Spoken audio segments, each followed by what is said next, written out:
We are about to start a panel moderated by Jordan French, covering ICOs and the current state of regulation. For those that are on social media, the hashtag that we are using for this panel to start conversation is hashtag BSC 2018 and then ICO regs, REGS. And with that, I will pass this mic over to our panelists, and I will let Jordan take it from here. Great. Thanks for that introduction, Marissa. Come on up. Give everyone like a minute just to kind of file in. So my name is Jordan French. I'm at large at thestreet.com. A lot of you know that from Jim Cramer for Mad Money or looking up stock market ticker symbols. I'm also the publisher and executive editor of Block Telegraph. It's an industry trade publication. On this topic, it's at the top of everyone's minds. Practically everyone here is invested in indirectly or directly in cryptocurrencies, and a lot of those were issued through an ICO.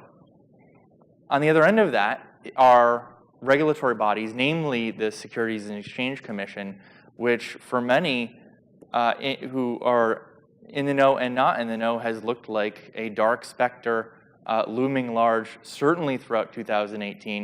It could have a very detrimental impact on issuances of new ICOs and cryptocurrencies, and also on the price action of the currently trading cryptocurrencies. So with that, we're going to hear on this topic from our wonderful panelists. I'll start from my right to left. With us is John Roth. He's the Chief Legal Compliance Officer at the exchange Bittrex. And Ken Moyles with us, attorney, leads K6 Partners, based here in Seattle as well. Jonathan Miner's here with us. He's a senior associate at K&L Gates. And from VC Network, Jenny Ta is with us. So I'm going to join you. I think I want to just jump right in and ask the question. And John, I want to start with you. What on earth has happened this year? Prices of cryptocurrencies and Bitcoin rose meteorically. Then we saw them drastically plummet. And along with that, coincidentally, the SEC has dominated the headlines. What's going on? Well, I think this is what's typical in any new industry that is still trying to understand itself and have the government understand it. I think what the SEC has been doing is that they've been appropriately worried about consumer protection in this space.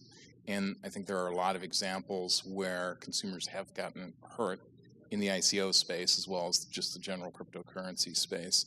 So what they're doing is they're feeling their way around, trying to figure out what an appropriate level of regulation looks like to protect the consumer public. So there's going to be a lot of confusion and there's going to be a lot of chaos until things straighten themselves out. Yeah, but Ken, just to contrast with that, doesn't the SEC in particular risk being overzealous and damaging this brand new market way to raise capital? Well, there's people that have argued both sides of it. Some have said they've been overzealous and have made that complaint for years about almost everything. And there's those that have said that actually they've been too slow to come out with some firm guidance for safe harbors.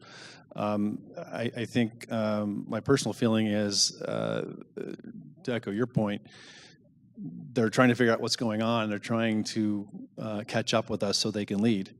Unfortunately, and as a result, we're paying a price for it. In fact, there are numerous companies now that are under subpoena that are really under subpoena for the sole purpose of educating them about what the future should hold for regulation in the space. Well, let's talk about the subpoenas in just a second. But I want to pick up on something that you just said earlier and ask Jonathan. It sounds awfully irresponsible. Where Ken just said, they're trying to figure out what's going on. I mean, shouldn't the SEC know? I mean, this is an entity, an agency with seemingly what appears to be unlimited power and funds, and their only job is to regulate or at least be aware of these markets. Yeah, I think one of the things to bear in mind is that they don't have sort of a bottomless pit of money that they can use to look into this stuff. They're, as an agency, they have a budget and they have a pretty clear mandate. And one of the things that they look at a lot is sort of, policing the market for really bad actors, not necessarily, trying to stay on top of innovation. And so, there is a lot of catch up to do in blockchain. All of us were here at this conference learning about all the different ways this thing is evolving, and the SEC, can't keep up fast enough. That's what they're doing now. And Jenny, I want to include you in on this, since I mentioned last year the kind of meteoric rise of a number of cryptocurrencies and Bitcoin. We want to know, what does this look like to you? How do you feel after you made all those investments now today? I'm going to take 30 seconds out because I wanted to introduce myself a little bit in terms of my background. VC Network, of course, is a venture capital firm. And obviously, I am a serial entrepreneur. I founded 2 broker-dealers, which were acquired 5 or 6 years ago. I went out to form a tech company and a VC firm. Then all of a sudden, the cryptocurrency got really hot just last year, 2017. And with all these SEC, CFTC regulations, broker-dealers and experienced people like myself, because I formed 2 broker-dealers without attorneys from the ground up with SEC and FINRA rule. So all of a sudden, things got really hot. But to answer your question, so if you guys have Twitter, let's get involved. And if you guys tweet, if there's anything you guys hear from any of us here, send out a tweet. For myself, you can tag blockchain Seattle Jenny Talk, and then you can see me right there and you can tag me. But in terms of cryptocurrency, I believe the reason why we saw from 19,000, which I'm only going to say of Bitcoin for right now, plummeted all the way down to where it is today, is because of the regulation. Institution, they're not going to touch it unless there are rules and regulation in place. And we're going to touch a little bit about maybe ICOs in a bit. It's the same thing. The institution, the VCs, all of the big money, they're going to stay out of the sideline. And so all of these cryptocurrencies that we've been seeing in the reds going to remain in the reds. And if you guys are on Twitter, you guys seen a lot of people tweet that all the institutionals, Goldman Sachs, and all of them is going to come in soon. That's going to be after rules and regulations are in place, which currently they're working on it right now. Well, Jenny, on the question though, it sounds like you're already in conflict with your investments. Let's hear, just to repeat this back to you, you're saying that you should have waited for institutional participation in cryptocurrencies before you invested? Actually, I have not invested. I'm on cash. To those who've been following me on Twitter, when Bitcoin was heading north to 19,000, I had a tweet, and I tweeted that it would drop to 10,000. It did that in 33 days. When it touched 10,000, people who tweeted me saying that, well, is it going to go back, Jenny? And I said, nope. My next call, which I did when I was speaking at South by Southwest, was 5,000 Bitcoin.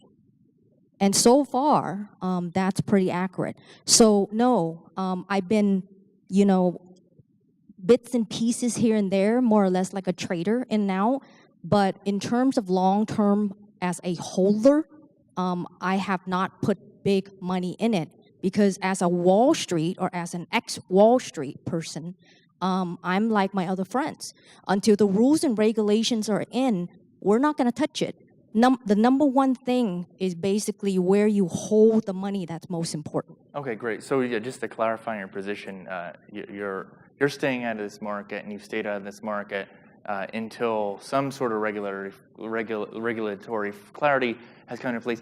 Ken, back to you real quick. So what I want to do here also is explain, have you explain, on what does the SEC have to rely? Is there some just broad earlier guidance to which it looks to make a determination on what to do with this market? Sure. I mean, they actually reach way back to 1946 to the Howey decision to come up with a 4-pronged test to determine whether something's a security or actually more reliably an investment contract. When something meets the definition of an investment contract, it's a security, therefore under their purview for regulation. Those of you who were here in this morning's session from the Washington Department of Financial Institutions know that the Howey test is basically says that it's if there's something where you're investing money into a common enterprise with the expectation of a return, and that's based upon the work of other people, that's basically a security. And so that's what they're trying to cram these tokens into, is that test from the 1940s. And they've been doing that and have done that for every single, at least publicly available ICO that they've examined so far. We're waiting for the one that doesn't meet that test. And John, is that a mistake to use that test? And as Ken, I'll quote him, cram these ICOs, for example, into the framework of the Howey test? Right. I mean, it's enormously challenging. So the SEC, on one hand, wants to protect consumers, and they have a framework for protecting consumers that started in 1933. But they are trying to interpret a 1946 Supreme Court test for what is a brand new industry with different kinds of concepts. You know, Howey itself doesn't talk about airdrops. What do you do about an airdrop? They don't talk about a lot of those kinds of things. So what the SEC is doing, I think, is feeling their way through. To their credit, they have not sort of gone heavy-handed on enforcement in these issues and have sort of taken an approach where they're trying to educate themselves and go in small steps. So, you know, we're highly encouraged by this. We get why the SEC is doing what they're doing, and I think to Jenny's point, you know, until we get that regulatory clarity and we get sort of this idea of what our path forward looks like, the big institutional money is going to stay out of crypto. And so we welcome that kind of clarity as long as it's clear and simple and it doesn't engage in regulatory arbitrage. In other words, this is an inherently international space.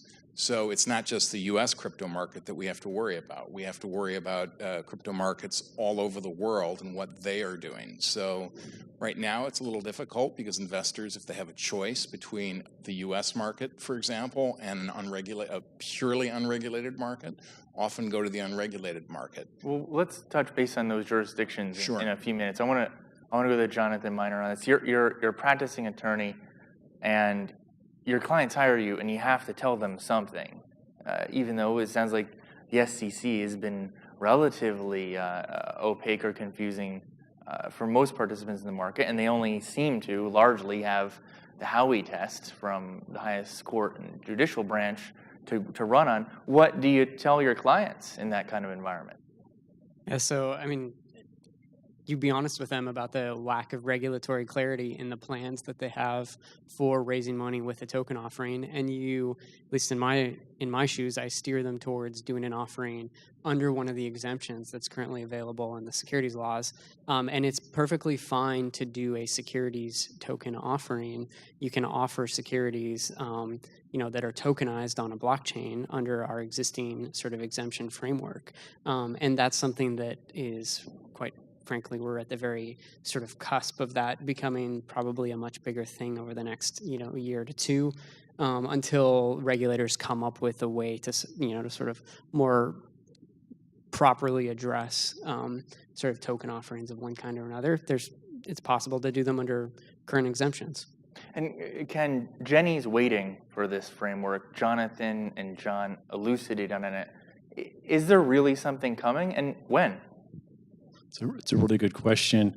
If you look at a couple of the most recent attempts to actually register ICOs, they're kind of laughable. You've got Praetorian, and then right after that, Monster Products, both of which basically put out an S1 to so-called register their security tokens.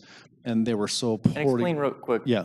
just in case Yeah. not everyone is, an S1 is. Oh, I'm sorry. typically It's when you file an IPO, for example, and you want to go out and bring securities to the market, you file an S1 under the current regulations. And this is non-exempt. This is an actual public offering of securities. They were so poorly drafted, the SEC actually didn't even bother to review that. They just basically did a response that said, we're not going to respond. You guys need to go back and get a lawyer to actually do this right. Which one of them did, one of them didn't. But to answer the question, what's coming and when, I think what we're waiting for next, the SEC wants to do the right thing by the consumers. And there's a lot of subpoenas out, a lot of interviews going on, not to go play gotcha with everybody, but to find what are some examples that we can point to for the next generation of folks who are going to come out and do this. What's an example of the best under Reg A plus? What's a really, really good-looking offering under the Jobs Act, right? Exemption. What is a really bad ICO look like? That's one that's just under the wire. What is one that says, okay, if you're like this, guys, you're probably going to be rejected. If you're like this is what you should aspire to. I think that's what we're waiting for next. And John, you've spent some time with the SEC more recently, just to paint a picture of what's going on the ground there. Perhaps maybe my empathy towards them might be, towards the entire agency might simply be, you're happily regulating securities, you finally maybe have gotten something right, and then this whole new bolus of something comes and you have to deal with it. Is it chaos there? Is it confusion? Are they overwhelmed? What's the litmus test look like? The SEC isn't a monolith. I think it depends on who you talk to sort of understand where they are. Certainly, the enforcement people might think one thing, capital markets might think another. As I said, I think corporately, as an institution, the SEC has tried to take the right approach, which is, on one hand, be the bully pulpit and talk about what's clearly not permissible and do enforcement on things that are clearly fraudulent, and sort of do non-enforcement public statements to give guidance as we go forward. So, we'll know more, I think, in 6 months to a year and have a better clarity.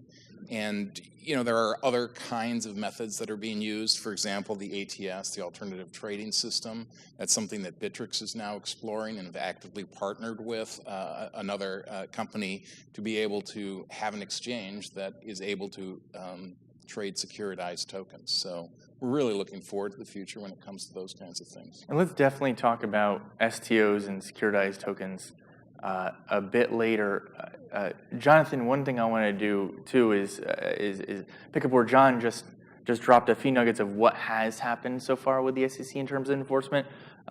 Maybe one thing I'll add to that is we've seen a lot of the press releases out of the SEC where they've gone after everyone from Floyd Mayweather to fraud schemes in Vietnam. Just to encapsulate for us, can you walk us through kind of at least this year of what steps the SEC has taken to get us to this point today? Yeah, I think there's a couple different things that they're doing. One of them is that the various commissioners have been very public in their speaking engagements in the public in warning both the issuers who are doing the token offerings and also the practitioners, the lawyers and bankers and auditors who facilitate the sort of process of an ICO happening.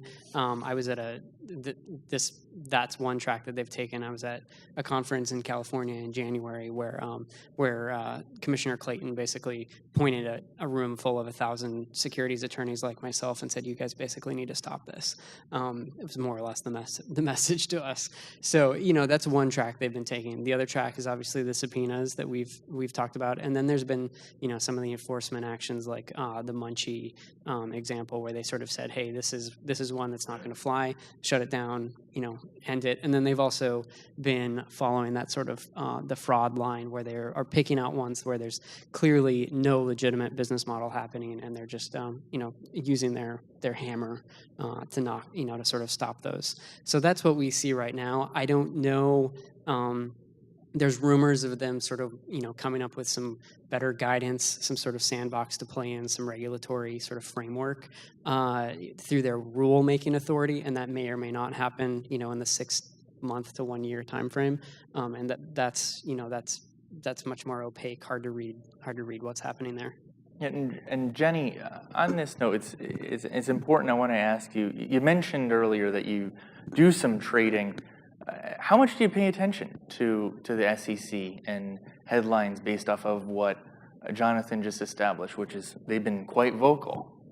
Well, actually, very, very much, only because my background was on Wall Street, and actually cryptocurrency did not really, 85% of the people that you hear talk about cryptocurrency today barely picked it up from last year. Okay, so therefore cryptocurrency barely really picked up from 2017. But Jenny, you're answering a question of the awareness of other people and over the cryptocurrency market when they got involved. I'm asking about your own trading and the degree with which you pay attention to the SEC and some of the announcements that they've made. Well, of course, I mean, Commissioner Clayton already said so, that all ICOs are securities, period. No ifs, ands, or buts. Okay, so the only two that they have already confirmed that are not securities are Bitcoin and Ethereum. That is somewhere between a currency or a commodity. Ripple, as you may have heard, is in a mega class action lawsuit right now because they're disputing between am I a security or am I not a security. So of course, being in this industry, you have to follow the news almost daily, especially in cryptocurrency. And for those who are looking into ICOs and the rules, and that's why you're here listening to this panel, because it's all about rules and regulations, you should check in about Regulation A+, and Regulation D. The difference between the two is Regulation A+, you can raise money for non-accredited and accredited investors up to $50 million a year, 12 months. Regulation D, on the other hand, has some kind of exemption. There are exemptions, but you can only solicit money based upon accredited investors only. So those are the things that you can ask Jonathan or the attorneys. I'm not an attorney, we will. We'll get to that. Thanks for pointing that out. I want to ask you one other thing. You mentioned Ripple. Are you long or short on Ripple? I've said it twice. I am on cash. And I tweeted out just yesterday as well that I believe two things. Number one, we are in the longest bull ride probably in the history of Wall Street. So there will be an imminent, and I'm going to use that word, imminent crash soon. There's a data, if you guys can look this up, please. Since the 1970s, there are only a total of 8 times that the unemployment rate is below 4%. Now get this, 4 out of those 8 happened in 1999. What happened in 2000? The other 4, it happened in 2008. What happened in 2008? So now, where is the employment rate right now? So keep an eye on 2018 for the rest of this year and 2019. So for me to say for the 3rd time, if not the 4th time, I am on cash because number one, my Bitcoin hasn't dropped below 5,000 yet. And number two, if I believe that there is going to be an imminent crash, why would I long anything right now? Well, I asked if you were long or short, but that aside for just a moment. Cash. Okay, and when you say cash, you're referring to fiat U.S. dollars, correct? That is hiding under the mattress. Okay, got it. Thanks for really clarifying your views. John, back to you. Just to make sure, did you have a point that you wanted to bring up based off of what she said? or did we want to? I think we're good. Okay, you're good? Great. Great. So one thing you also brought up, John, I want to move to broaden the conversation. And with all of the time that's passed, there are other jurisdictions where entities have issued through an ICO cryptocurrency. Is the U.S. at risk due to its delay for losing its authority and leadership in securities? I mean, I think they have to be mindful about that. As one of the panelists was talking about, what the SEC cares about is consumer protection. Doesn't especially care, at least isn't on the front of their mind with regard to innovation. And, one of the things that Bittrex stands for is sort of blockchain innovation. The three founders were computer security scientists from Microsoft and Amazon who really believe in the technology and thought the best way to promote the technology was through an exchange, so you can get price discovery, you can get distribution, you can get those kinds of things. But in the short history, long history in digital currency terms, but relatively short history of Bittrex, it's gone from one of the leading exchanges in the globe to far being outstripped by some of our Asian competitors. And I think the reason is because of the regulatory arbitrage and the regulatory uncertainty as a result of the U.S. And because you're based here in Seattle, most of your market, just to clarify for the audience, is U.S. investors? Our tokens have to be sort of non-securities. We're not registered with the SEC, so everything that we list is a commodity. So a lot of the foreign exchanges, of course, are not so limited. So it's less about our customer base and more about the kinds of tokens that we're able to list in the U.S. Got it. On the K6 legal side, we do what's called virtual general counsel work, and so we work with a lot of small companies, and some companies that we work with have already done ICOs and basically, and some are looking forward to doing them. And the question that always comes up is, okay, so the U.S. seems to be kind of stuck in the mud a little bit in terms of regulatory oversight. Maybe it's over-regulated. Where do we go to do a coin offering, assuming that, of course, we can keep U.S. persons out and avoid that issue? That's a big if, obviously. There are jurisdictions that are, on a heat map that are red, and there are jurisdictions that are green. Lights on, go ahead. U.S. would fall maybe into the dark orange category. China and Morocco being at the bottom. Interestingly enough, you've got a lot of Eastern Europe, Northern Europe, Eastern Europe with the exception, of course, of Russia, being in the green area. And people are looking actually in Western Europe. The European Commission is very close to adopting regulations similar to the U.S., but the individual countries, with the exception of France, are actually pretty open right now for these types of activities, only because they haven't adopted rules yet. So to John's point, the fact that you see a green light doesn't necessarily mean it's going to be green by the time you take your ICO out. It just means that they haven't adopted the rules yet.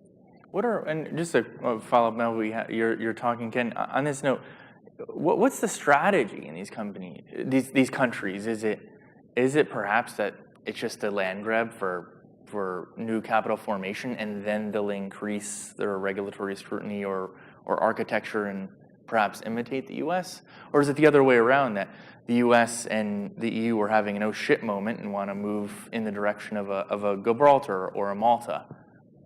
It's going in both directions. It depends on which one you go with. I mean, for example, a lot of the EU countries right now would be, totally viewed as green fields, and yet the EU or the European Commission is about to come down to take us orange, to stay with our color analogy.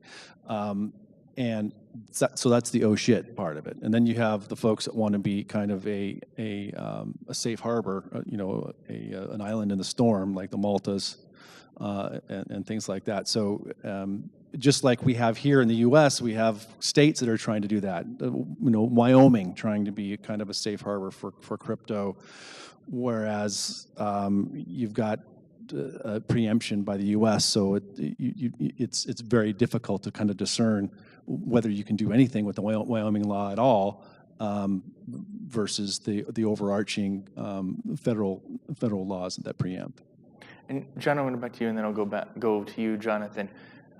Overseas, where regulations might be lighter, in those jurisdictions, John, are we just seeing an increased incidence of scam coins? Well, my favorite example is Centric Coin. I don't know if anybody's familiar with the story behind that, but the SEC, and I think it was the Southern District of New York or the Eastern District of New York, brought a criminal enforcement action against Centric Coin, and that had all the hallmarks of fraud, right? You look on their website, the people were made up. There was no there for the coin. There was really no product. It was just a pure scam. They arrested these folks on their way to the airport in New York, when they unsealed the indictment. For 3 days after that, one of our main competitors, overseas competitors, continued to list that coin. And in fact, it was the subject of a huge pump and dump after these guys got arrested. It's a coin we would have never touched, but that's the kind of thing that we're faced with all the time. Thanks for that nugget. Jonathan, on that point, let's talk about your clients. Do they, at some point, just throw up their hands and say, SEC is too complicated and obscure, I'm going to go overseas? Yeah, we've had, I don't know if it's bigger clients. It's oftentimes the bigger clients actually have a deeper pocket to say, hey, I'm gonna plow through the regulatory issues, or I'm going to go ahead and do try for Reg A plus, or I'm going to do, a traditional kind of equity offering and build the product first and then tokenize some aspect of the business, later on. That, sometimes that's an approach they take. But if, potential clients who've come through and say, hey, Jonathan, I want to do an ICO, and I tell them, hey, we've got these regulatory issues that are going to make that really difficult to market to U.S. people.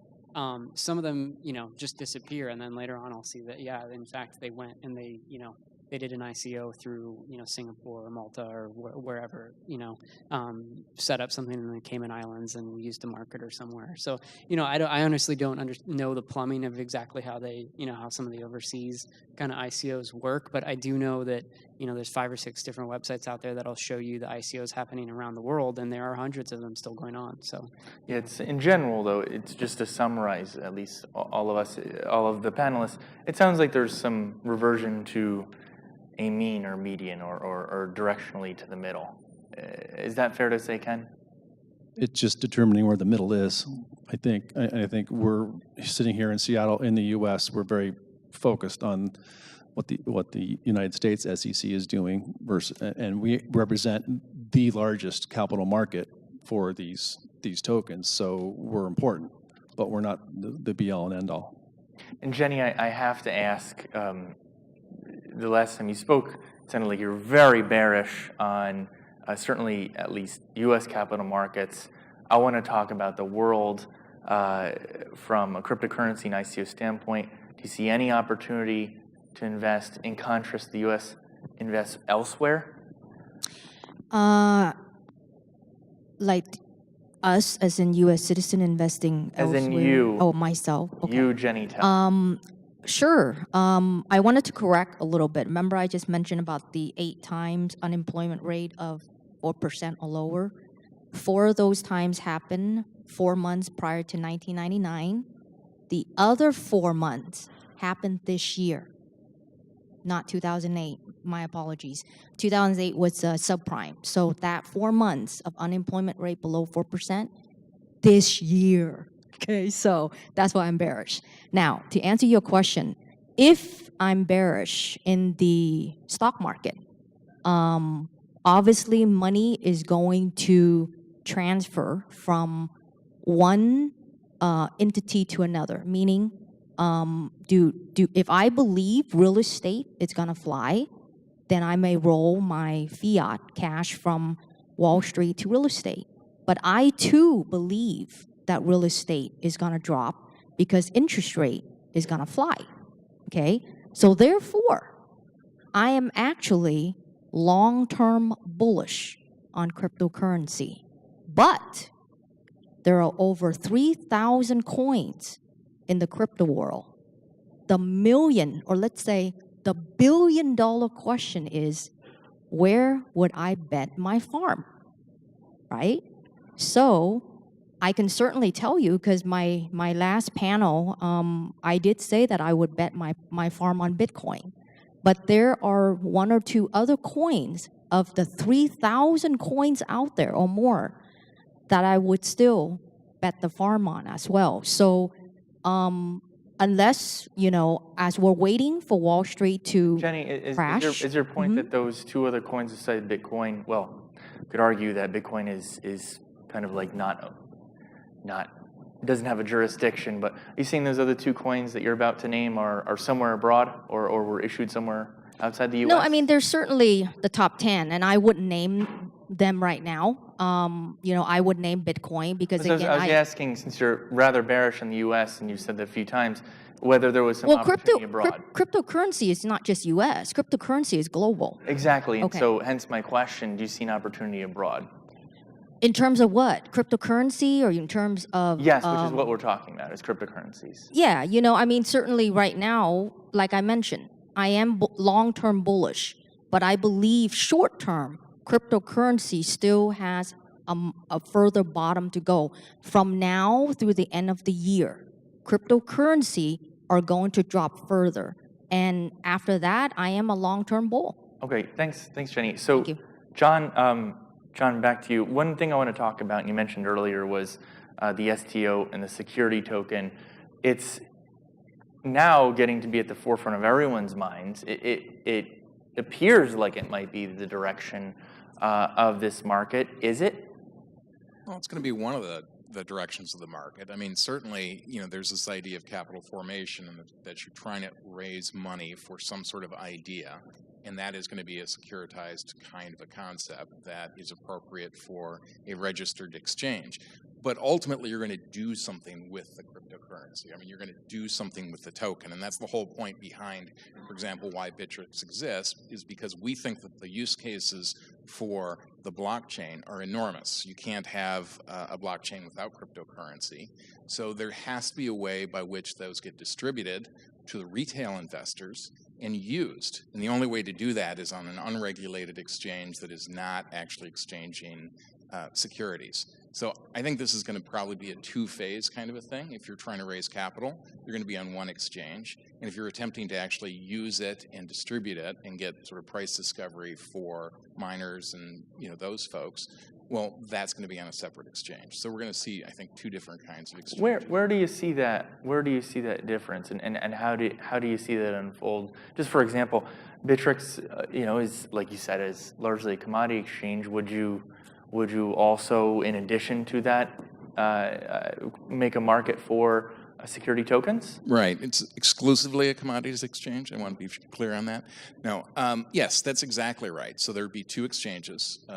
One, which would be an exchange for accredited investors who are interested in trading securities, and another, even the SEC itself says you can have a token that is a security at one point and then ultimately morphs into something that's not a security when it's actually got a use case, it's being used, it has a retail or consumer sort of benefit to it.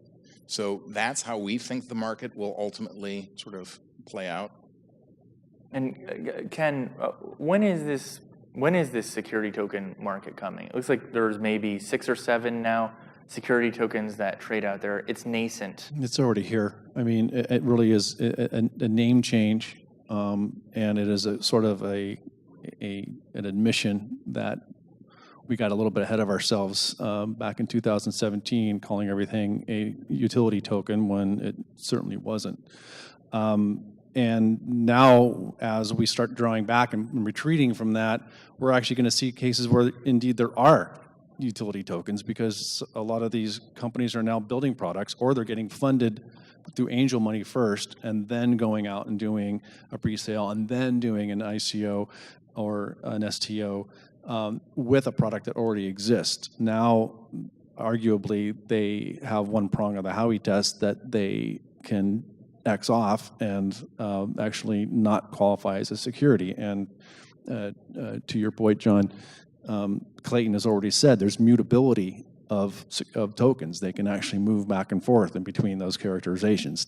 Not that that makes anything more clear, But it certainly gives you some hope that there is a market and an opportunity to use tokens in ways that are not blatantly securities. And we'll go to you, Jonathan, just a moment. But I want to drill down on Clayton's statement.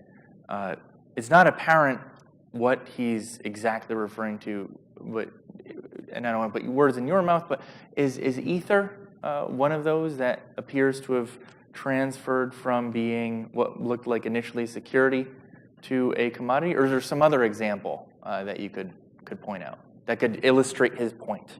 Yeah, I'd put it out to the rest of the panel here, but I don't think Ether falls into the category because I think because Ether is arguably decentralized, and so it would probably fail the common enterprise part of the test. Wouldn't you say, Jonathan? Yeah, I mean, I think that's part of the statement from at least two of the commissioners.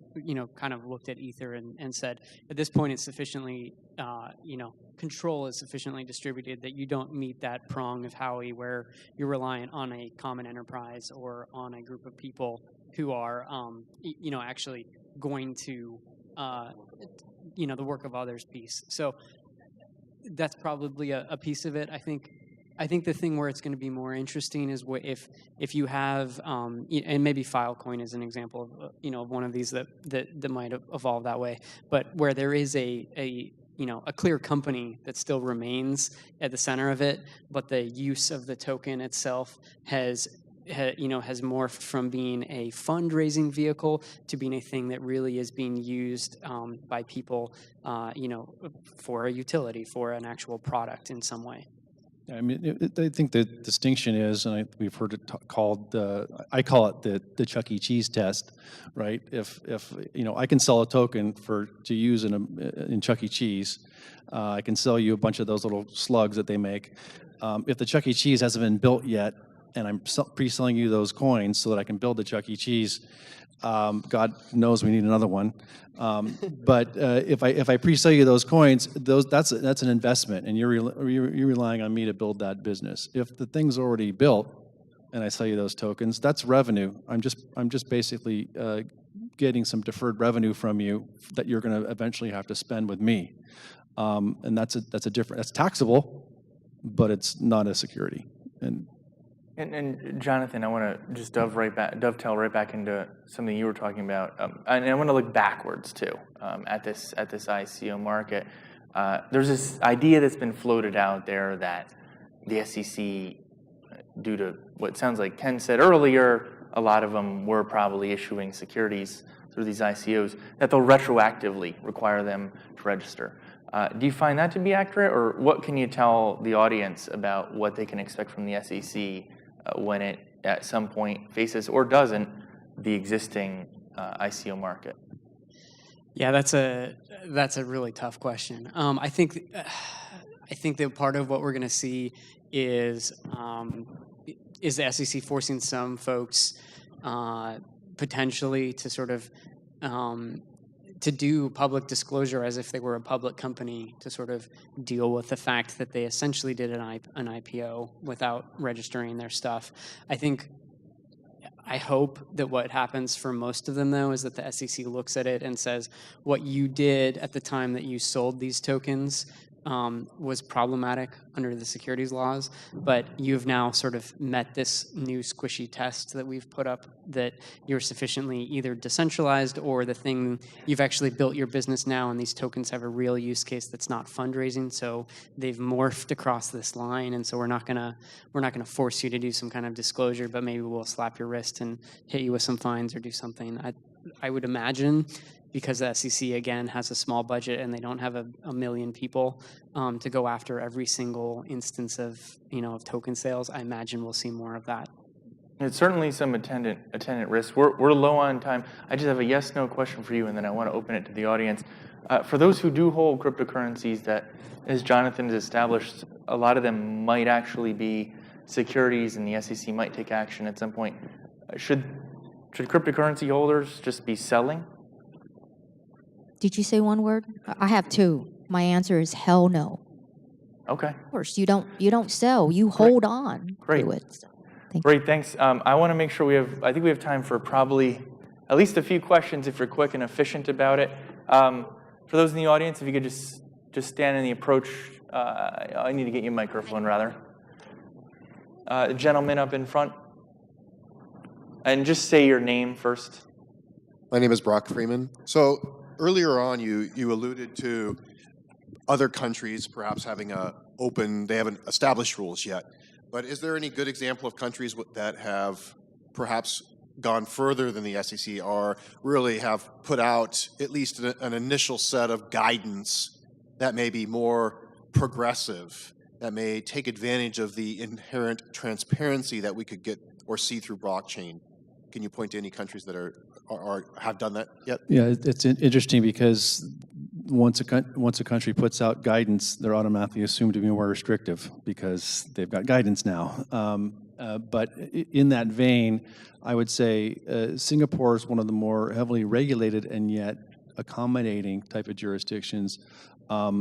Canada and Australia as well are very interesting in terms of their ability to put out a sandbox and get a lot of help from regulators up front to make these determinations about what the status is of their ICOs before they come out. Okay. I don't have a lot of details on what they came out with, but I've heard the Cayman Islands actually the last. Cayman Islands, Malta are obvious, yeah. We have time for just one more question, gentleman here, and just say your name. Hi, Michael Turpin. First of all, I wanted to correct the ICO statement. Jay Clayton said the ICOs that he's looked at all look like ICOs. If you go to the SEC.gov, there are no regulations proposed or finalized about ICOs. And actually, Perry M. Boring from the Chamber of Digital Commerce actually asked him, well, how many of you actually looked at it? Only the ones that have been brought to me for prosecution. So that's like kind of saying all black people are criminals because I've only looked in prisons. At any rate, I wanted to ask about Wyoming.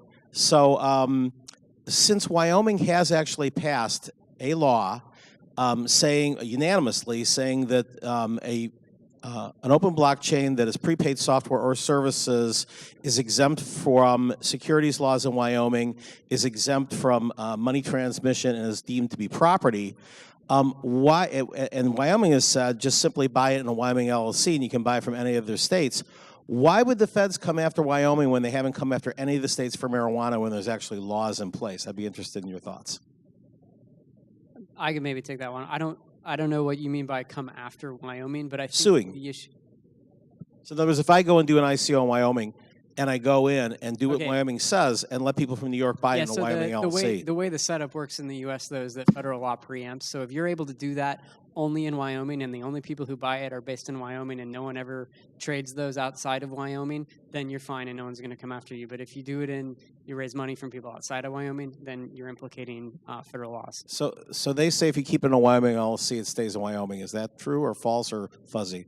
I mean, if you restrict it to a Wyoming LLC and somehow keep it such that any of the people who ever touch it or hold any interest in it, are Wyoming people, then maybe. But otherwise, that statement doesn't sort of hold water. Yeah. And that's all the time that we have. I definitely want to give a loud round of applause for our wonderful panelists. Time is valuable.